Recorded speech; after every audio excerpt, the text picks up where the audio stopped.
Hi and Assalamualaikum. My name is Muhammad Hilman bin Hashim from BA242 3E. Today I would like to present my individual assignment about capital structure. First of all, capital structure. What is capital structure? Capital is the most important factor in launching a business. It serves as the business cornerstone. The two main sources of money for a firm are debt and equity. The term capital structure refers to the mix of equity and debt that a business uses to finance both its expansion and its general operation. The capital structure of a company describes the amount of debt and equity used to finance both its operation and its assets. A debt to equity or debt to capital ratio is often used to describe the capital structure of a company. Next is determining optimal structure decision. The term optimal capital structure refers to the optimum percentage of debt and equity financing, which maximize market value while lowering a company cost of capital. Various industries have different capital structure. A high debt ratio is unsuitable for a business engaged in mining or oil and gas production. However, some sectors like banking or insurance have high debt levels as part of their capital structure. Next is the factor affect capital structure and capital structure decision. There are several factors affect capital structure, and among them are cost of capital, trading on equity, and also government policies. The cost of capital is one element that affect capital structure. The capital structuring selection will be influenced by the cost of various capital components. A company needs to be able to make money in order to cover its cost of capital and funds future expansion. Since debt holders are guaranteed a fixed rate of return and repayment of the principal amount after the maturity term, the cost of equity is typically higher than the cost of debt. Lower cost of capital is expected for business that modify their capital structure to maintain the riskiness of their debt and equity fair. Trading on equity. In order to boost profit, a company that employs more stock as a source of financing may borrow extra funds. When the rate of return on total capital exceed the rate of interest paid on debentures or the rate of interest on newly borrowed debt, trading on equity is said to have taken place. So, to boost the earning of the equity shareholder, a corporation risks debt at a cheap cost. Because of the tax benefit, borrowing costs are reduced. On debt funds, a fixed rate of return is due. Any earning in excess of the cost of the debt will be added to the equity shareholder shares. The government rules and policy have an effect on the capital structure as well. Capital structure decision vary as a result of modification to monetary and fiscal policies. Significant factors in capital structure is determined by government policies and capital market regulation. Alright, next is the capital structure decision, which consists of internal and external. Internal components include risk, cash flow, and flexibility. Risk can be partially quantified by the use of ratio, measurement, gearing, and the time interest earned. Typically, debt securities increase risk while equity securities reduce it. Financial risk refers to the risk associated with the use of leverage. The usage of debt increases financial risk because of the greater volatility in shareholder returns and the possibility of insolvency. If loan money is not used in the capital mix, a company can avoid or reduce the risk. Cash flow is a company's ability to generate cash flow will directly affect its capital structure. The ability of a company to generate cash flow expands the finance manager's option when choosing the capital structure. A company reputation increases when it generates cash or has access to a steady supply of it.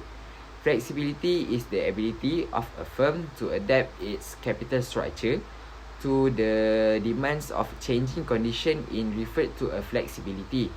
A firm capital structure should be flexible in order for it to change the security in its capital structure without experiencing to many practical issues because they can redeem at the company discretion, redeemable preference share and redeemable debentures boost the flexibility of the capital structure.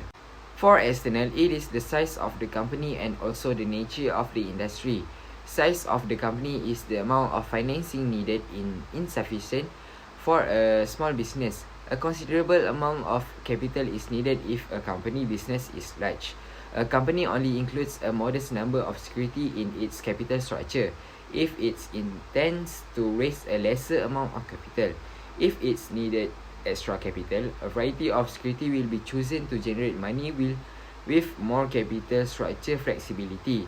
The nature of industry is the capital structure will also be influenced by the nature of the industry, the mode of production and the kind of product.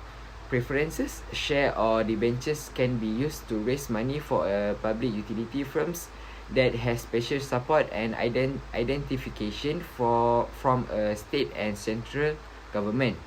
Iron and steel product manufacturing is a capital intense business that may have more equity and less loan capital.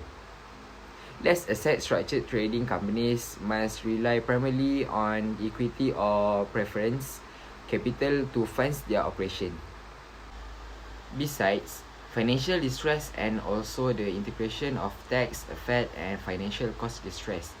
Financial distress when a business or individual is in financial distress. It means that they are unable to satisfy their financial responsibilities because they are not able to create enough revenue or money. This is typically caused by high fixed expenditure, a high percentage of liquid assets or revenue sources that are susceptible to economic downturns.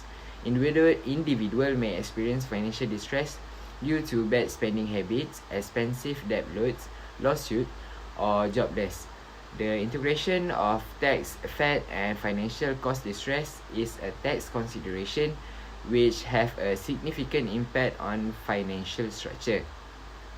I used to recommend on how the company should decide on its capital structure and manage its cost of capital. The tax deductibility of interest increase debt in financing value under traditional tax classification.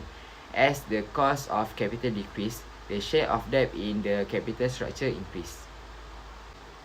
Next is agency cost of equity. The difference in interest between shareholders and management give rise to the agency cost of equity.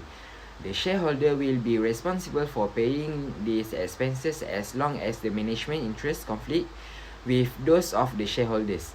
Management could feel pressure to make less than ideal choices that don't maximize the firm's value. There will be a cost involved with any steps used to monitor and stop this. Last but not least is pecking order theory and signaling hypothesis. According to the pecking order theory, firm management chooses how to fund their operation based on a hierarchy that includes retained earnings first, followed by debt financing and equity financing. Under the pecking order theory, business prioritize their financing option from internal financing to equity financing and reserve equity financing as a last option. Priority is given to internal resources, and when they are exhausted, debt is issued. When it makes no sense to do so, equity is issued. Based on this theory, organizations follow a hierarchy of financing option and favor internal funding when it is available. For a signal hypothesis, signal is the process of introducing a trade-off position utilizing insider knowledge. It's happen when an insider disseminates crucial knowledge about a firm, causing those who are unfamiliar with insider information to buy or sell its stocks.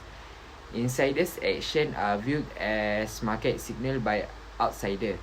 Market signaling may be accomplished by chasing insider holding and trading position. Insider typically take on the roles of top executive or sizable shareholder in the business. They are capable of exercising decision-making authority and have the right to access any company-related internal information.